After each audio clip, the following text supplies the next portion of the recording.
Welcome to National Louis, the College of Professional Studies and Advancement, and to your program. My name is Barbara Scheid, and I'll be your narrator throughout Business 430, Management and Leadership. Before we get into the meat of Module 1, first let's make sure that you have familiarized yourself with D2L. This will be your learning system throughout your program. There's not only a tutorial available, but there are also many resources to help you smoothly navigate this system. If you have any lingering questions after the admissions process and starting this course, please contact the appropriate department or individual. There's a list at the end of every course syllabus, but at any time feel free to reach out to your instructors or the Associate Dean who handles this program, Dr. Betty Jo Boucher. Also, please always familiarize yourself with deadlines. Deadlines are an important way to start your course and your program successfully. I hope you all have watched the video that gives you an introduction to NLU and your program, which is narrated by Dr. Betty Jo Boucher, that you've taken the time to look at D2L, and will help you become more familiar with the NLU library and accessing it electronically. We'll hit the highlights from your textbooks chapters 1 and 2. You'll also be reading some articles. You'll be doing an assessment from the textbook website. You'll watch several videos. And at the end of the week, you'll complete the initial assessment of your managerial and leadership potential. But let's start with an overview of management. There are 4 functions of management, which we'll cover in subsequent modules: planning, organizing, controlling, and leading. There are different levels of management. Top managers such as the CEO, the Chief Executive Officer, the CIO, the Chief Information Officer, the CFO, the Chief Financial Officer. And then there are a collection of middle-level managers, like group brand managers, like VPs of finance, and then first-line managers, assistant product manager, staff accountants, and so on. And then there's a type of manager that cuts across all 3 levels: team leaders.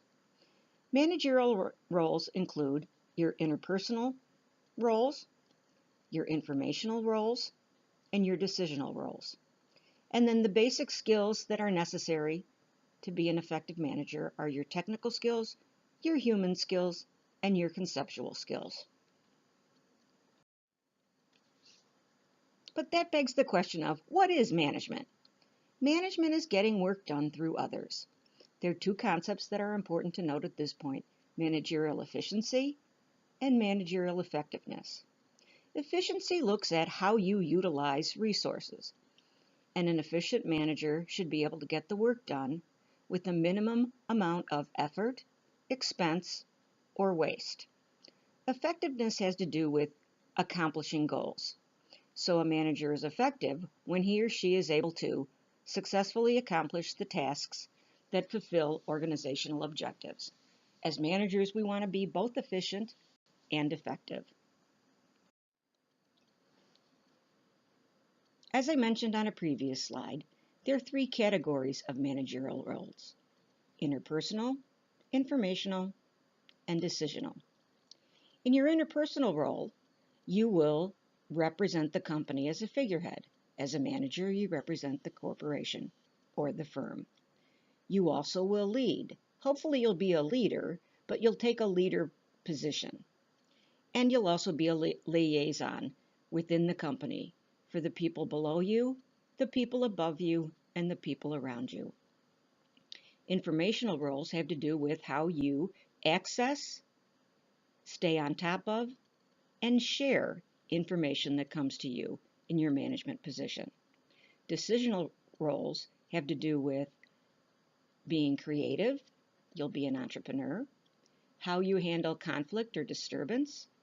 How you allocate resources among the people around you. And then your ability to negotiate when there are differences. An important concept for managers, whether they're new managers or established managers, is to understand that companies are interested in creating competitive advantage through their people.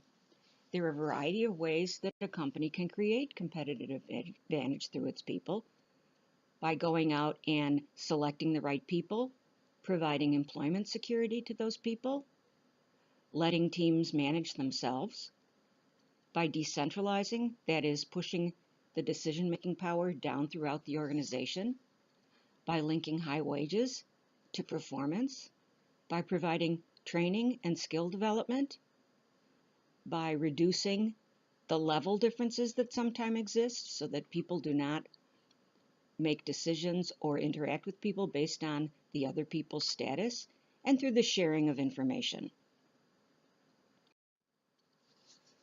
Chapter 2 in your textbook talks about the history of management. The important thing is to know that as the nature of business and management has changed, so too has our understanding of management, managers, and employees. And our understanding of management will evolve as this business world and life continue to evolve. Finally, you will read a collection of articles that should help begin your process of differentiating between management and the topic of our second module, which is leadership, and understanding the basics of management and beginning to understand the distinction between management and leadership are key in moving forward, not only in this course, but also in your career. Discussion board posts and the interactions on the discussion board provide another opportunity for you to further your understanding of the difference between management and leadership. Also, we can learn from good managers we've worked with or been exposed to, and not so good managers that we've been exposed to. You'll complete an initial assessment of your managerial and leadership potential. You'll write that up and you'll submit it through the Dropbox Sunday night at 11:59 p.m. Central Time.